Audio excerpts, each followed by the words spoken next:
क्या आपको यकीन है कि आपके मोबाइल की लाइव कॉल, व्हाट्सएप मैसेजेस, कोई भी कॉलिंग ऐप से की गई बातचीत, पासवर्ड या यहाँ तक कि फोन के कैमरे को हैक करके उसकी रेंज में आने वाली हर चीज को लाइव देखा जा सकता है?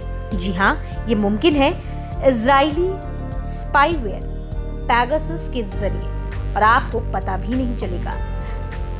पेगासस एक स्पाईवेयर है जिसे इजरायली साइबर सुरक्षा कंपनी NSO ग्रुप टेक्नोलॉजीज से बनाया गया है।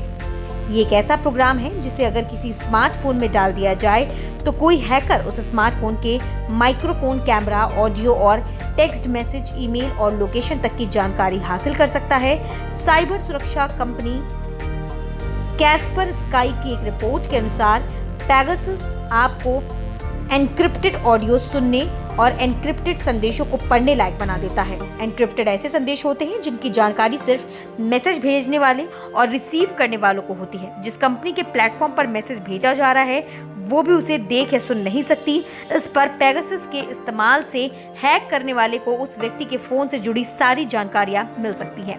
इजरायली कंपनी NSO का कहना है कि पेगासस सॉफ्टवेयर सिर्फ और सिर्फ दूसरे देशों के सरकारों को बेचा जाता है, किसी अन्य को नहीं। अगर ऐसा है तो भारत में इसे इस्तेमाल करने के लिए किसने खरीदा है, ये साफ है।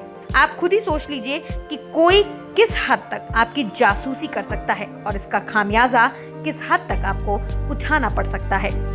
वैसे भारत में सॉफ्टवेयर का राजनीतिक समीकरण साफ दिख रहा है। रविवार रात को एक रिपोर्ट सामने आई जिसमें दावा किया गया कि इजरायली सॉफ्टवेयर पेगासस की मदद से भारत में करीब 300 लोगों के फोन हैक किए गए। इसमें पत्रकार, मंत्री, नेता, बिजनेसमैन और अन्य सार्वजनिक जीवन से जुड़े हुए लोग शामिल हैं। ये report Washington post, the guardian और भारत से द वायर समेत दुनिया के करीब 16 मीडिया कंपनी द्वारा पब्लिश की गई है।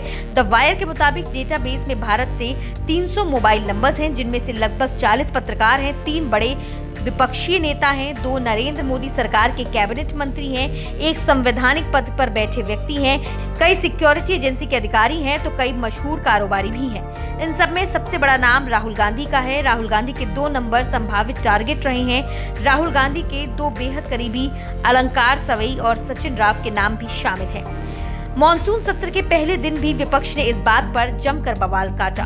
वर्तमान सरकार के कार्यकाल में लोगों की सुरक्षा में सेंध लगाई जा रही है। द वायर के अनुसार पूर्व सुप्रीम कोर्ट जज रंजन गोगोई पर जिस महिला ने यौन उत्पीड़न का आरोप लगाया था, उस महिला का नंबर भी पेगासस में शामिल है। देश के सर्वोच्च न्यायालय के सर्वोच्च न्यायाधीश का फोन हैक किया जाता है। फिर एक के बाद एक फैसले देश को अलग अलग मुद्दे पर सरकार के पक्ष में सुनाई देने लगते हैं और रिटायर होने के बाद रंजन गोगोई को राज्यसभा भेज दिया जाता है और विपक्ष अब तक खामोश है। विपक्ष को क्या सबूत चाहिए? क्या रंजन गोगोई खुद आकर कहें कि हाँ, मैं भी पेगासस का शिकार हुआ था, या सरकार खुद विपक्ष के सामने कबूल करे कि हाँ, हमने भी इजराइल से पेगासस स्पाईवेयर खरीदकर राजनीतिक जमीन बनाने के लिए तुम सबकी जासूसी करवाई। प्रशांत किशोर, जो चुनाव रणनीतिकार के महारथी समझे जाते हैं, उनका फोन हैक किया जाता है। साथ ही साथ देश के 40 पत्रकारों का फोन हैक किया जाता है और सारा देश न्यूज चैनल्स पर वर्तमान सरकार की भक्ति में लीन हो जाता है। चुनाव आयुक्त का फोन हैक किया जाता है और चुनाव की तारीख चुनाव आयुक्त के अधिकारी नहीं बल्कि कोई और तय करने लगता है। हमारे देश के लोकतंत्र धीरे धीरे खत्म होता जा रहा है। क्या ये लोगों की स्वतंत्रता की हत्या नहीं है कि जब उनकी निजी जिंदगी का बाजारीकरण किया जाए? कोई भी सरकार चाहती है कि इस पर लगाम ना लगाई जाए, वो ताउम्र सत्ता में रहे और इसके लिए जो संभव हो सकता है वो किया जाता है। लेकिन विपक्ष के पास विरोध को लेकर क्या है? ये देश के पत्रकारों की जिम्मेदारी है कि वो सच दिखाएं, लेकिन पेगासस के जरिए सभी के जुबान पर ताला लग चुका है।